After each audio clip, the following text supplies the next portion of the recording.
Marie-Noëlle Lienemann pour le groupe communiste, républicain, citoyen et écologiste.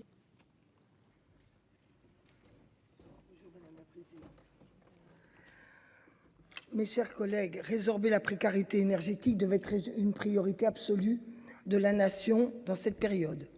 Période d'inflation, enjeu de précarité, énorme problème de pouvoir d'achat, un enjeu social, enjeu environnemental, à la fois au regard de la lutte contre l'effet de serre, mais aussi enjeu de souveraineté, parce que plus nous dépensons d'énergie, notamment gaz et autres, plus nous sommes fragilisés dans nos échanges commerciaux.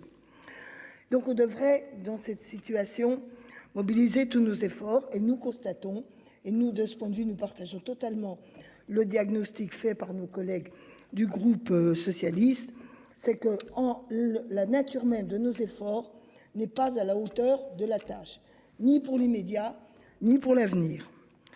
Alors pour l'immédiat, avant de rentrer sur le bâti, je voudrais dire quelques mots d'un certain nombre de décisions urgentes qui s'imposent. En effet, vous savez que la dérégulation des prix du gaz va avoir lieu au début de l'été. Ça va avoir un effet catastrophique en dépit des boucliers qu'on nous annonce sur de nombreuses familles et notamment des familles précaires. Nous demandons le report de cette dérégulation et de l'abandon des tarifs réglementés.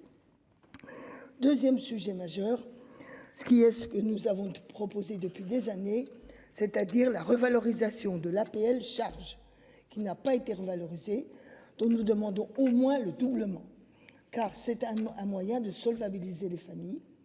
Alors après, on va nous dire qu'il y a la prime énergie, mais elle n'est pas à la hauteur des problèmes. Et d'ailleurs, dans certains cas, elle n'est même pas encore mise en œuvre. Je voudrais soutenir la démarche des gestionnaires de pensions de famille, de résidences sociales, de foyers de jeunes travailleurs, car à ce jour, ils ne touchent pas la prime énergie.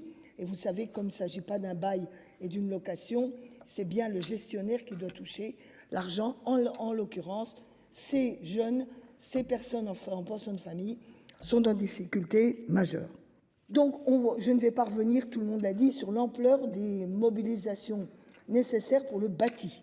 Car évidemment, il ne s'agit pas simplement d'aider les familles, il s'agit structurellement de résorber les passoires thermiques et globalement de faire muter tout le parc de logements dans une qualité environnementale avec la moindre consommation énergétique.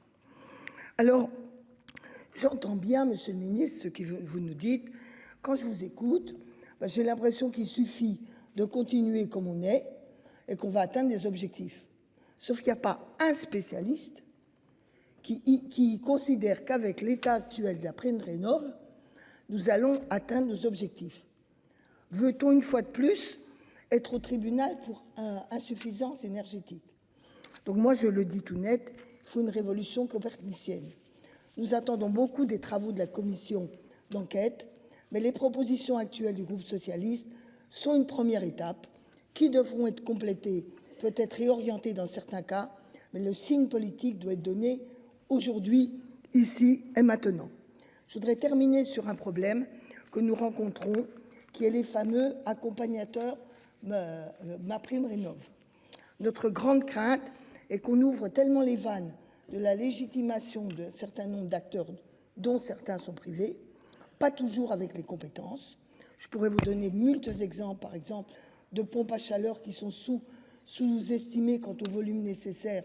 Et quand vous regardez le bilan de la facture des gens, elle est supérieure à ce qu'ils avaient avant avec l'ancienne chaudière.